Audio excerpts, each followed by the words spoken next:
Hello and welcome to Sunside Christian Elementary School.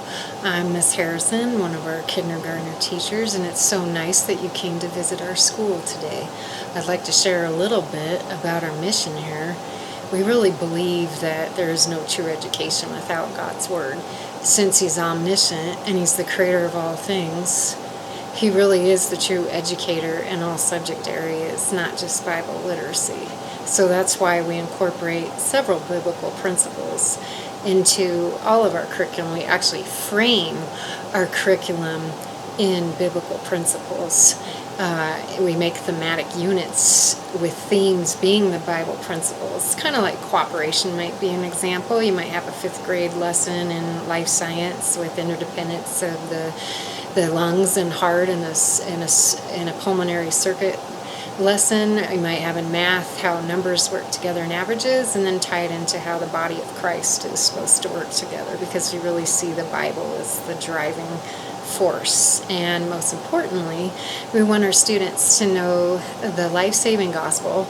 Obviously they have a choice with it in life, but we want to train them as God commands in His Word, and to let them know that they're loved by Him and they have different giftings and callings and purposes in order to honor Him. And we believe that our curricula helps them in the pursuit of that and the understanding of that.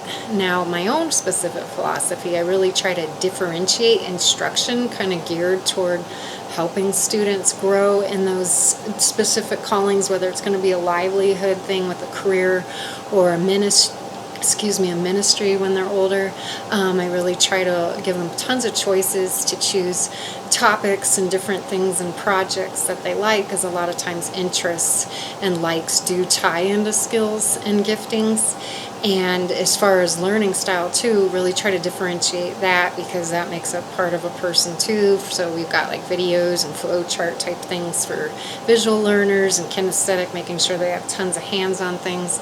More importantly, I try to really emphasize an all-inclusive classroom, which is telling my students, what I tell them is that we're a team. We are the body of Christ, and I do not tolerate bullying or any kind of mean behavior. We are really here to help one another and serve one another, and that includes helping ELLs and other students with learning disabilities, because it really isn't a competitive, it's a real team with the body of Christ. And as that team, I really try to teach them to pursue kind of discovery and experimentation as far as understanding the why for different concepts. I don't believe in rote memorization. I don't think that really has much purpose compared to learning that why, because that's critical thinking skills and developing those that are crucial, especially later in life, even if it's not a career.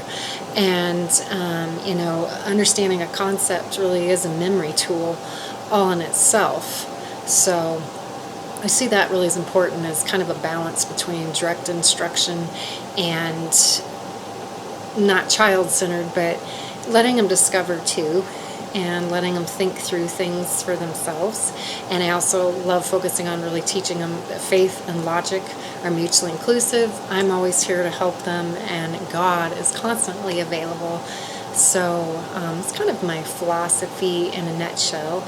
And my students are gonna arrive soon, and it's so nice that you'll be able to, if you'd like, observe my reading lesson that we're gonna have today. And before, though, my students arrive, Mrs. White, who is another kindergarten teacher here, wanted to kind of give me some tips a little bit on she didn't really agree with my discipline and some of my reading instructions, so we were just going to kind of discuss that. And then Johnny, who is a great student and he's smart, he's kind of just wrestling a little bit with kind of some comprehension in some of our readings, and I think it really is more of an issue with this phonemic awareness and developing that more. So that's crucial for phonics, which is crucial in turn for comprehension. So I'm going to work with him a little bit. And then you'll get to see the lesson, or if you'd rather tour the school, whatever you want to do. Oh, and here comes Mrs. White now. Well, hello, Mrs. White. It's so nice that you could come, and I thank you. I really do respect your advice as a good teacher here regarding my instruction. When you said a little time management I could work on with think alouds, I just have to share that I really believe that think alouds need a lot of time because you're modeling multiple strategies at once for decoding words when the kids are reading. It might be like blending words or blending sounds to make a word, or maybe they're recognizing sight words, or they're learning other analytical skills like the syllables. And so I think that it's a chance as the learner, pretending to be, I can kind of go through those different strategies of what they would try to attempt to do. And more importantly, I think it's kind of a metacognitive process that really teaches students that they are responsible for their learning success, and partly and mostly, and can evaluate, how am I doing on my own? I tried that strategy, that it worked. Do I need the teacher's help? Do I not? So that's why I use a lot of that, but I totally respect that you believe that people should spend more time in the actual learning centers, for allowing the kids directly to spend the time themselves practicing the different strategies. So I would love to observe more how you assess that a little more, if you don't mind me observing your classroom sometime. And as far as timeouts, I really agree with you that timeout should be probably not used, or at least minimally, and I really don't use it very often, but I have found it effective if a student is trying to gain the attention of other students and disrupting the class. It helps to let them be aside out of the group and still able to hear what's going on. It tends to stop the behavior, as opposed to if they were trying to get my attention, and that's the whole acting up. Obviously, timeout's not going to help, but yes, people should be. I want them all part of the learning environment as much as possible, but that does work once in a while. But I would love to observe your class to also see how you have more of a behavior management preventative kind of method. So I really appreciate your tips, and I'm so glad that we can work together and share things with one another and try different things. So yeah, thanks for stopping by, and I hope you have a good morning with your students. Oh, and thanks, visitors. Here comes Johnny. Well, hello, Johnny. How are you? I just wanted you to know that you are doing such a good job reading and trying. And these things are hard. We all at times need extra help. Thank your parents for coming by, bringing you by today for extra help. And so I want to help you with comprehension. And I think there's some things that when you're reading that will help you a little bit in recognizing these words and certain letter sounds sooner. And so I actually have a basket over here of toys, and I would like you to be able to find any toy, how about 3, that start with the letter sound B. B. Okay, you're looking good. Do you see anything? Oh, he pulled out a ball. Very good, Johnny. That definitely starts with the letter sound B. You see anything else in there? A book. Very good. He's got a book that definitely starts with the letter sound B or B. I'm giving it away. And you see anything else? Oh, we found a bunny instead of calling it a rabbit. Very clever. B. And okay, so I said the letter B for you, but now I would like you in this other basket I have to find the actual letter B in these plastic letters, because that is the sound for all these objects you found. Good job. You pulled out the letter B. Very good, because we're learning our alphabet. And so what comes after the letter B?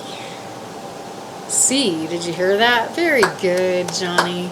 Okay, so in the word cake and cookie, what is that letter sound for C?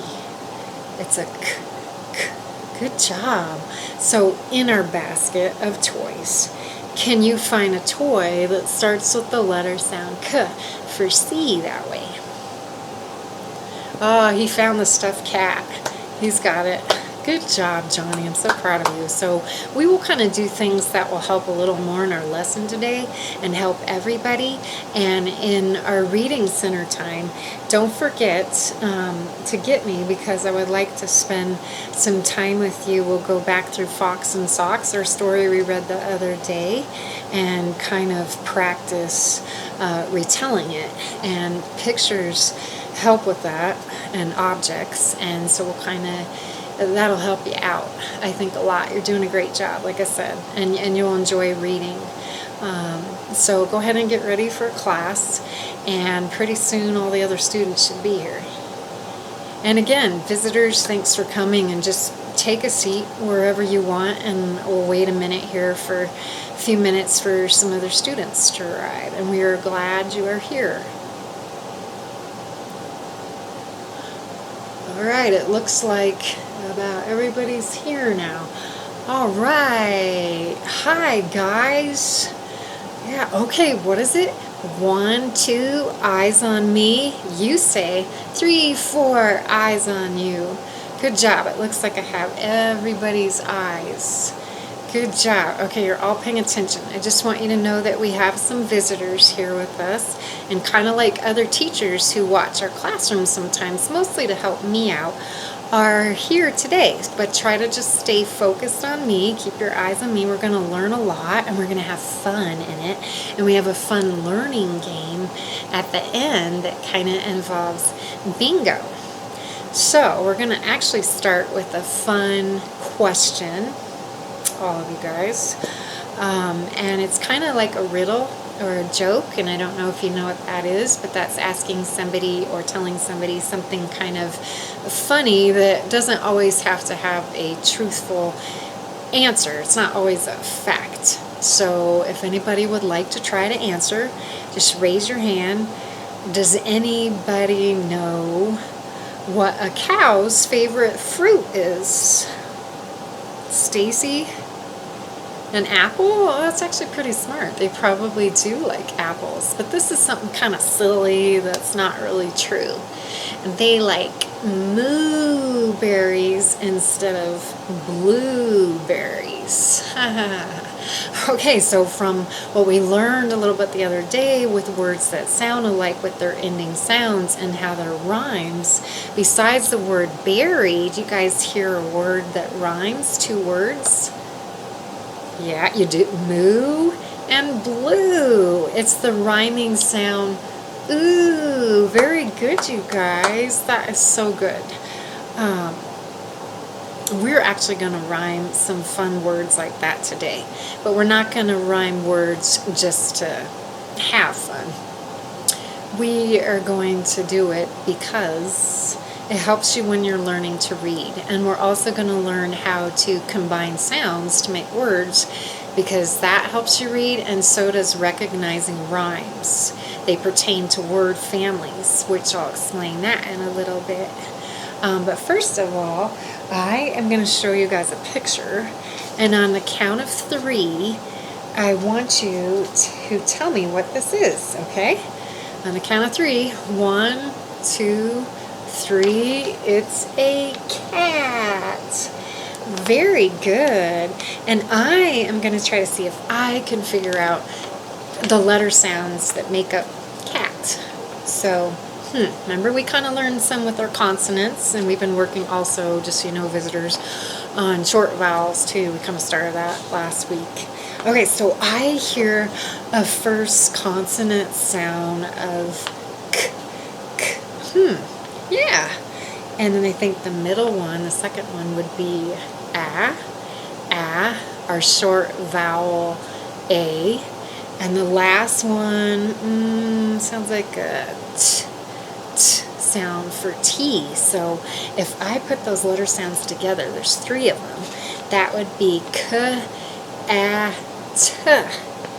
All right, and say it with me. What's the first one? K. Good job. The middle one, our vowel, a, and our last sound, t. Very good, guys. Okay, now this is the really fun part, because I am going to take away, we're going to drop the first consonant sound, k, and we're going to we're going to put in its place or replace the k sound with the h sound. And what would that be? Because we have this picture. Don't say it all at once on the count of 3. 1, 2, 3. It's a hat. Very good, because k got placed with h, and cat rhymes with hat. And you can hear it. And you know what? That's also called a word family. And what that means is kind of like in your own family as people, you have some things that you do that are the same. You're like each other in a lot of ways. Well, that's how word families are. The last 2 sounds, a and t, are the exact same, and they're the same letter. When we get to practicing that more, they're a and t. So that is a word family, and it's really fun to rhyme word families. And can anyone think of maybe any other rhyming word if we drop the consonant of h sound and k? Okay, raise your hand. Oh, good job. Toby, he said buh. So what word would that be? Bat? Very good. You guys are so good. Like a baseball bat. Good job, Toby. Okay, we're going to keep kind of working through these because we want to get through all the short vowels, which you guys remember and learned. A last week. E, I short vowel, O short vowel, and is the short vowel for you. And I remember you guys know that. So we're going to do short vowel E is the second sound. And so on the count of 3, what is this picture? 1, 2, 3. It's a pen. And look how cool his eyes are.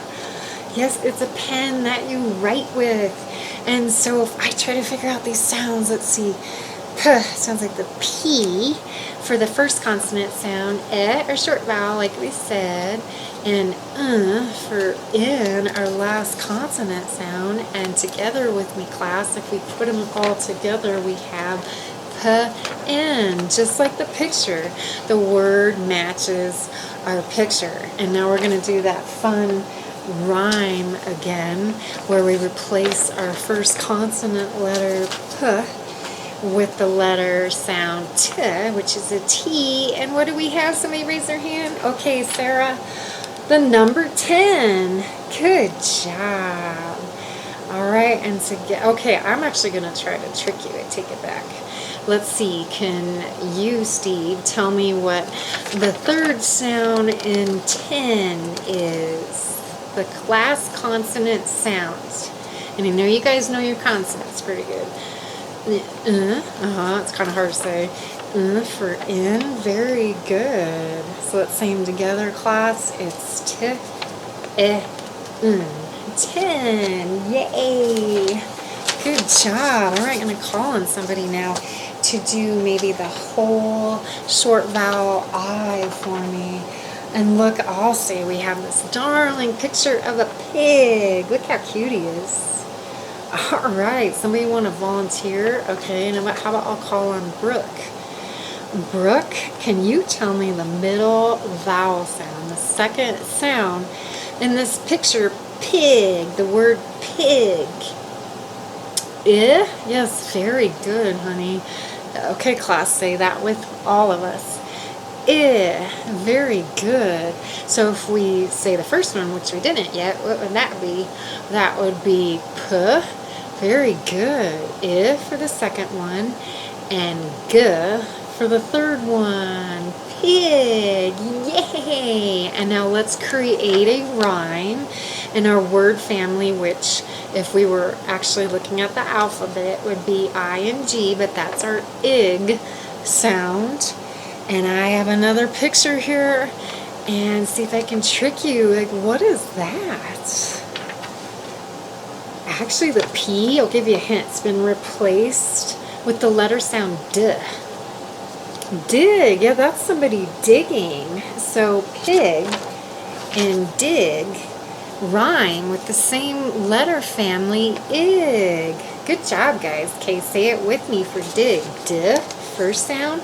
I, second one.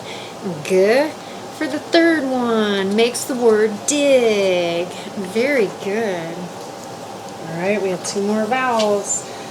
All right, I'm going to call on somebody. How about Tracy to tell me what this is a picture of? Tracy, a dog. Yay, good job. Okay, so now the harder part. What is the last consonant sound? Because we have 3 in all these. What is the last consonant sound? We went over consonants last week, remember? G for, yes, our last sound. Good for dog. And what is our first one? D for D. Yeah, okay. And the middle one, our short vowel for O that we went over a few weeks ago. Actually, we did that last week too. Ah for, yeah, so dog. So let's say it, class. First sound D, middle vowel ah, and last sound G makes a dog. And if we create a fun rhyme by dropping our letter sound D and replacing it with the consonant sound L, what do we have, guys? Don't shout it out. 1, 2, 3, log. Yeah, how fun. And what? Okay, Tara, very good. She just kind of said that hog, changing the L or the L sound to H makes a hog. That is very good. You guys are all doing a great job. Now we have one more short vowel. Remember, A is A, E, I, O, ah, and U, So what do I have a picture of? How about Betty? A picture of a sun. Look how cool his sunglasses are. And he's the sun. All right, let's try to do these together. First consonant sound in sun, like a snake. Very good. Middle vowel sound, Say it, everybody, Good job. And last consonant sound, like we had before. For in, sun. Together, the sounds make the word sun. All right, and one more fun rhyming one might trick you guys. I'll give you a hint. It's something that you eat at Thanksgiving with your other food. We're going to take away the S or the S consonant sound, which is an S, and we're going to replace it with B. Can someone tell me what we have? A bun. Very good. Or like a hamburger bun. Very good. Sun and bun rhyme, and their word families for Good job, guys. You guys are so smart. And now, since we're on this roll with rhyming, I know all of you guys know the Noah Ark story so well. You've heard it so many times, huh? You know it. But what's fun about this is that it's a poem which rhymes, and I'm going to read it. It's got some really neat pictures. And every time you think you hear a word that rhymes, raise your hand, and I'll raise mine too. And then afterward, we'll go over what we heard. So let me find Noah's Ark here. All right, it's called Noah Builds an Ark. God looked at all the people. They were mean and they did wrong, except a man named Noah. His love for God was strong. So God said, "Hello, Noah. I have a job for you. Build an ark, a big, big ark, to hold a big, big crew." God told Noah he was sad. My people turned away. They don't listen to my words. They never will obey. I'll send some rain to flood the earth, but I'll take care of you.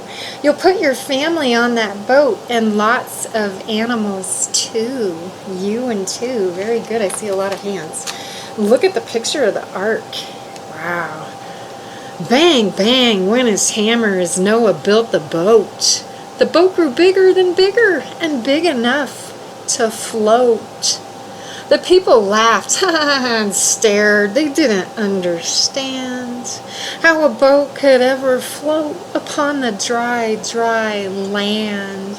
good. Rhymes with stand and understand. That's a long word with multiple syllables. All right. God called creatures big and small, and birds up in the sky. Then 2 by 2 they crawled or marched or flew from way up high. Buzzing, chirping, growling, and cock-a-doodle bark? Oinking, mooing, howling, all heard upon that ark. Bark and ark.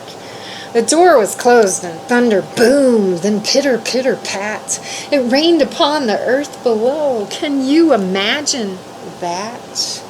For 40 days and 40 nights, the rain came down, down, down. Drip, drop, splash, it rained and poured and covered the whole town. Town and down. Rhyme. Good job. I see a lot of hands. Look at the picture of the ark with all the animals. Whoa, that's a lot of animals.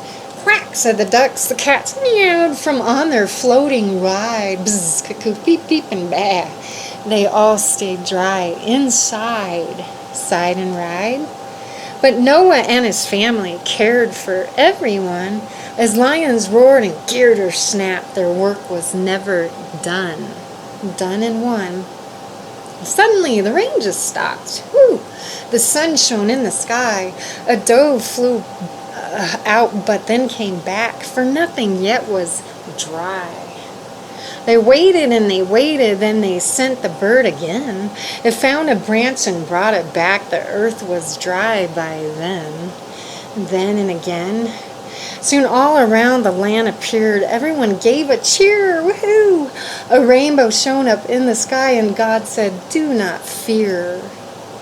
I'll never flood the earth again. The rainbow is a sign. Think about my promise each time these colors shine." Sign and shine, God's precious promise to us. That's the rainbow. The promise He'll never destroy the earth by water again. And I just want to tell you there's a very important lesson about Noah that maybe you haven't heard before. And it's a word called, kind of a big word, called cooperation. And what that means is working together. And Noah is a great example of that because he worked together with God by obeying Him. When God told him to build the ark and get all the animals and tell his family, and his family worked together, getting all the animals in the boat. And can you imagine having to take, care of all those animals? That was a lot of work, so they had to cooperate and work together. And the people that didn't and thought it was funny and that it would never flood and laughed, they didn't cooperate. Unfortunately, they weren't safe in the ark when the flood came and they drowned. In our lesson here, what's kind of neat is that you saw how all these letter sounds like k, a, t, work together to create a word. They cooperate. And words, as you saw, as we just read, work together, and as we made rhymes, words work together to create rhymes. They cooperate too. And in the same way, God wants all of us who love Jesus to work together to help each other, even people who don't love Jesus, but if they don't choose to help or work together on their own, like the people in the flood, and you can't really do anything about it, but to do your very best to work with other people as much as we can. So that's a very important lesson to get out of this. And now we're kind of going to do the same thing we did earlier, but I have pictures like before for every single one of you. You each get 2 because we're going to do exactly what we did. We're going to come up one at a time and show the class your picture, tell us what it is, sound out, say your different letter sounds like h, at, and then you will come up with the rhyme on your own for your second picture and tell us all the separate sounds that cooperate together to make up the word for your picture there too. And because we work together as a class, and you guys do a very good job of it all the time, we're going to continue to work together. And anybody that needs help and you want to help them, just raise your hand and we'll help one another because we all need it at times. All right, so how about we'll start with Jill. Go ahead, Jill. What do you have?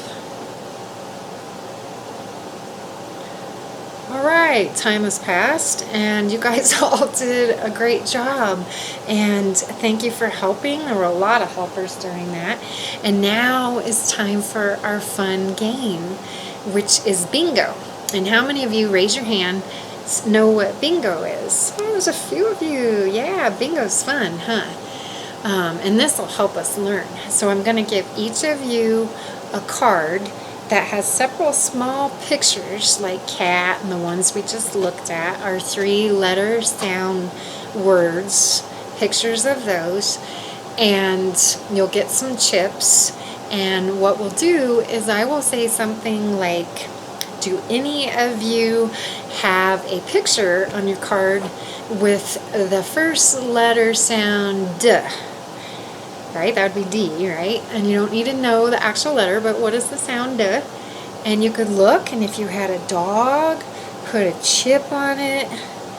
You could have a dot, like a picture of a polka dot, and put a chip on that. And don't feel bad if you don't have a picture and you can't find one, because not every card has every picture. That's what makes part of the game happen. All right, and then if you get 4 pictures in a row, if you look down it, so you have 4 pictures down, up and down, or side to side, or diagonally, and you have those chips in a row, like if you ever played Connect 4 with your parents, then you say bingo, and I'll check your answers, and then that's how you win. And I have prizes for winners, and ultimately everybody will get a sticker. But for those who won bingo, we have a pencil, a cool pencil for you guys. So let's start. Okay, so does anyone have a picture with the letter sound for the last letter sound? Ch. Oh, you have a cat? Good job, put it on the cat. And you have, what do you have? Oh, no, you don't have that. That's okay. Not all of them have it. Okay, everybody's got one on there that has that. How about the middle sound? I think there's a lot of pictures with the middle sound, our short vowel O. You have a box? Very good. Yep, that's a middle sound O. And you have a fox that even rhymes with that? Good job. Oh, wait, just a minute, class. Sorry. Oh, what? Oh, okay, you as our visitors have to go now. Well, it was so nice having you here, and we're so glad you could be a part of our classroom. And what I wanted to say real quick is the assessment part of this lesson will actually come later in our learning center time. The TA, Susie, and it'll probably take all week, but we'll go around at different times with our learning centers each day and get with one student, and we will go through the same. We'll have 10, 2 for each vowel and word family, and we will do the exact same thing that we did in class in our group instruction. And I'm looking for like 7 to 8 out of 10 accuracy. So that's the assessment. And thanks again for coming. Have a great day. Say bye, class. Say thank you. Bye. Thank you.